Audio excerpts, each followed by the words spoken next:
Set udefra, så er det her slet ikke godt. De første 5, måske 10 minutter, der kører vi den fuldstændig over, og det gør vi på ren og skid. Fordi vi spiller bolden rundt, og fordi der er en helt anden intensitet, så er det som om, I sætter jer i hovedet, at dem kan vi klare på halv kraft.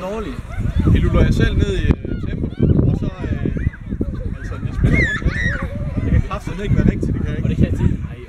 Det skal de have, og det er de udløb. Det er vores spændring, vi skal ind og styre. Jamen prøv at høre her. En ting er en helt anden indstilling her til anden halvleg. Få den bold ned, spil med den, og det kan I kun, hvis man også... Altså det er ikke kun den, der har bolden, der er beslutningen, det er at spille den rundt. Der skal satme også være noget løb, så vi kommer fri på vores modstandere. Så kan man...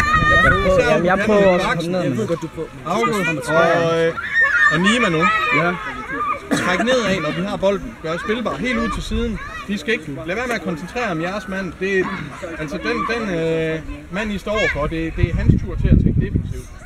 Det er ham, der skal tage beslutningen om at gå ned og dække jer. Og hvis han gør det fint, så er der mere plads til kanterne. Så er der mere rum til dem og kan løbe fri i. Den kanterne skal også vende rundt.